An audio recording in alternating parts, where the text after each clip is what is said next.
operaciones. Pongámosle ese, digamos, un poco el adjetivo, porque en realidad en lo que consistió fue un desbloqueo masivo de 722 cuentas que, como tú comentabas en la introducción, pues estaban vinculadas a empresas, razones sociales, personas físicas, pues del círculo íntimo o que pertenecían a operadores financieros o a gente que formaba parte de la estructura de estos grupos del crimen organizado, ¿no?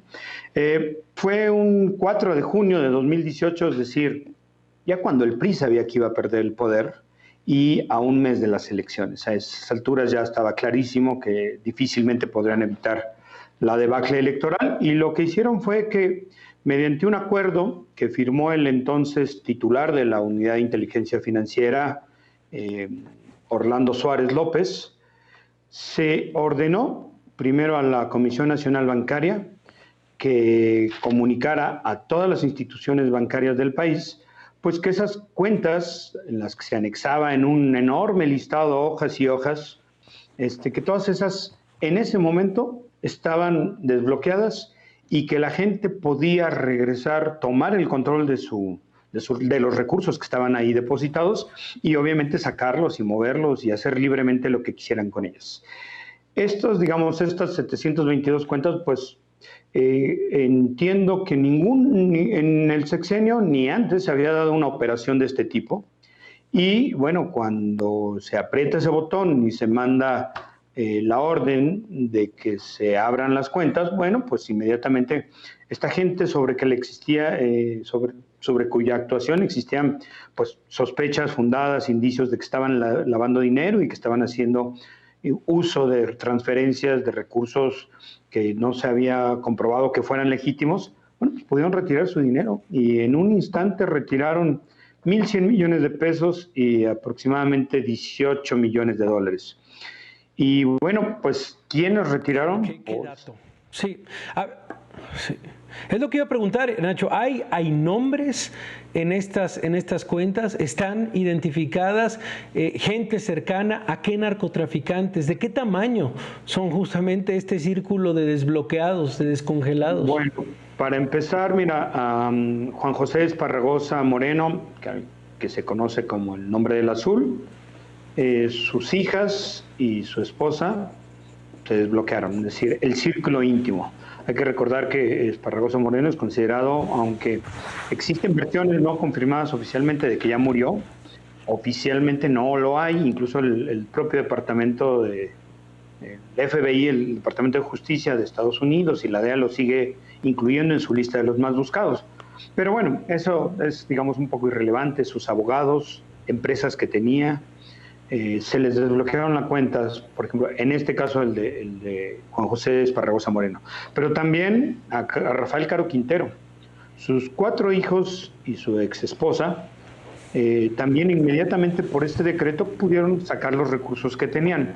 Hay que mencionar que en el caso de Caro Quintero, que hoy, si lo recordamos un poco, bueno, pues está prófugo después de que le dieron un amparo, que después dijeron, lo revirtieron, pero pues él ya se había ido.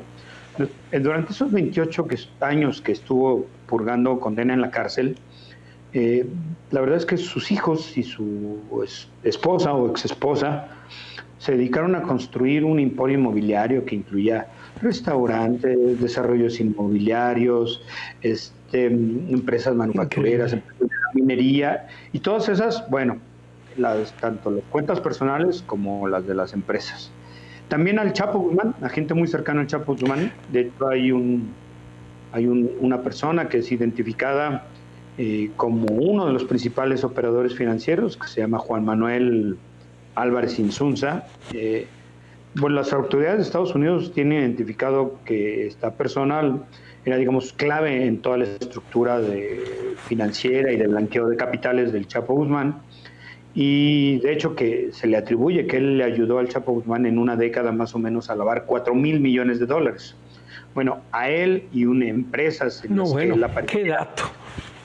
4,000 millones de dólares él habría lavado. Sí. Y las cuentas de él y de las empresas en las que él aparecía estaba vinculado, ya fuera como accionista, representante legal, en fin, que tenía ahí control sobre eso, también se liberaron. Y bueno, hay un número, de verdad es un número muy grande, en el que hay muchas empresas de estas factureras que han servido durante los últimos años, Sí, digamos, para desviar recursos, para lavar dinero, para evadir fiscalmente impuestos. Bueno, también están esas, están todas las de bueno, no todas, pero muchísimas de las híjole, decenas de la qué estafa maestra. tamaño? ¿Qué tamaño? ¿Qué Sí, tamaño fue, de verdad, digamos, Ignacio? A ver, una operación muy grande. sí. A ver, ¿alguna explicación? ¿Dónde está Orlando Suárez López? ¿Cuál es la búsqueda que por supuesto hiciste de Orlando Suárez López? ¿Alguna explicación por parte del gobierno de Enrique Peña Nieto? ¿Algo que decir? Bueno, fíjate que en el acuerdo al que tuve acceso y que publiqué ahí, como mencionabas en el portal de Aristegui Noticias, él trató, digamos, de darle una estructura legal a sus decisiones, que las actuales autoridades, por supuesto, han desestimado y han atacado. Uno de ellos, una de las razones, decía, bueno, como yo sé, o como estamos enterados, algo así como se tiene conocimiento, eran las palabras, se tiene conocimiento de que la Procuraduría General de la República ya tiene asegurado las cuentas, entonces pues ya desbloquéenlas. Pues resulta que no es cierto. En la denuncia que Santiago Nieto presentó ante la Fiscalía, este tema ya está en la Fiscalía desde junio del año pasado, es decir, ha pasado un año y no sabemos qué ha pasado con esa Mira. investigación. Santiago Nieto lo que refutaba es decir, no es verdad. Cuando nosotros checamos nos dimos cuenta que en la gran mayoría de los casos no estaban aseguradas esas cuentas y lo único que mencionó Orlando Suárez en el acuerdo del desbloqueo masivo es que pues él se tenía conocimiento y que además mantenerlas bloqueadas iba a entorpecer las labores de investigación de la Procuraduría.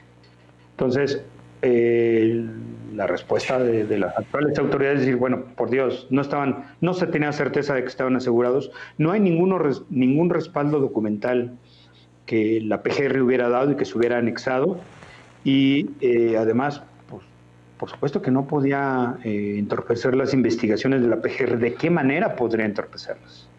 Esos fueron argumentos. También de otro argumento, Claro.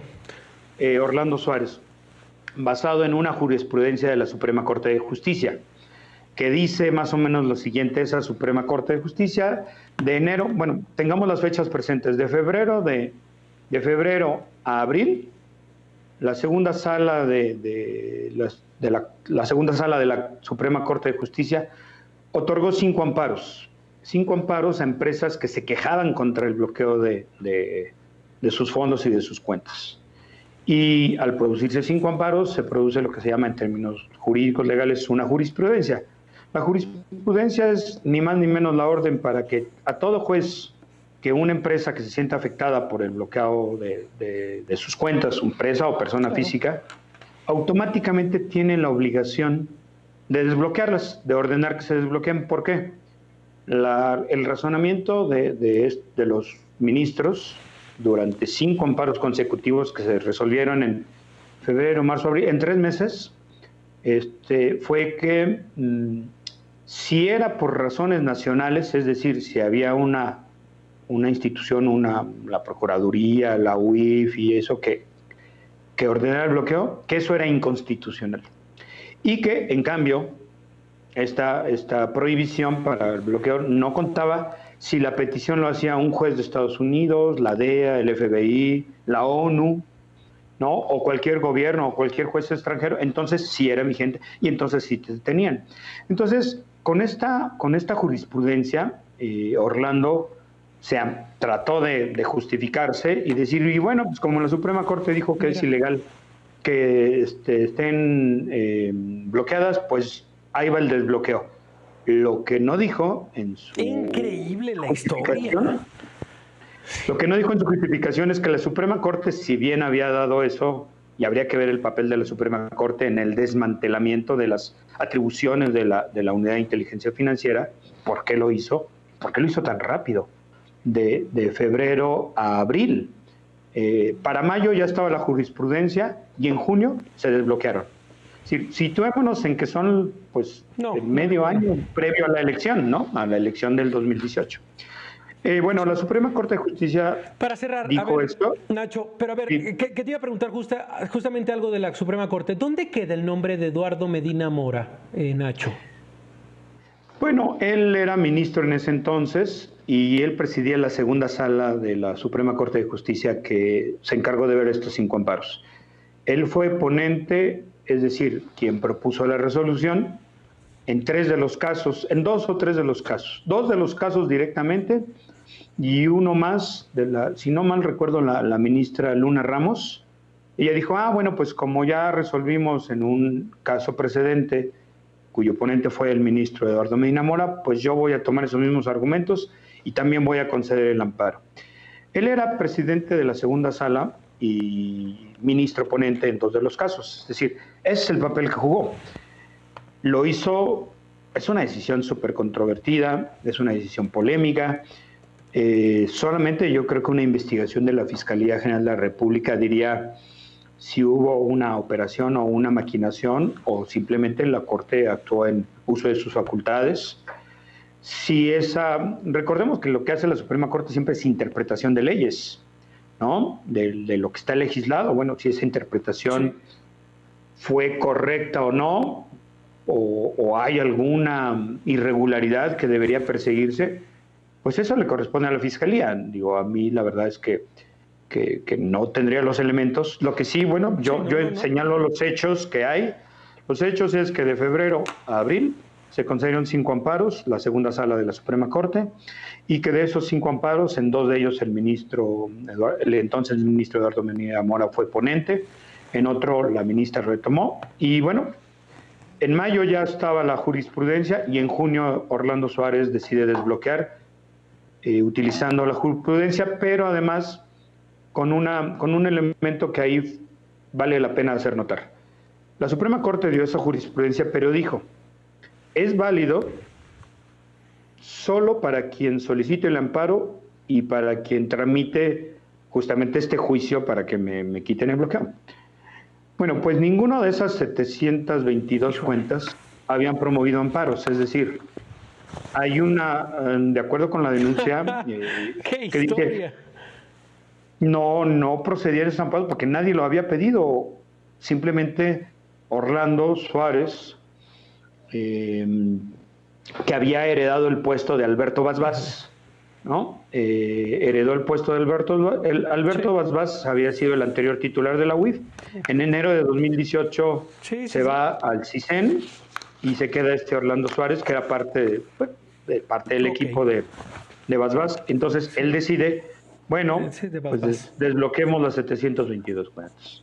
Y mira, ahí debe haber de todo. Aunque quizá, no y digo, habría que ver si algunos procedían o no al bloqueo, pero ese ya es otro tema. La irregularidad es patente y es brutal.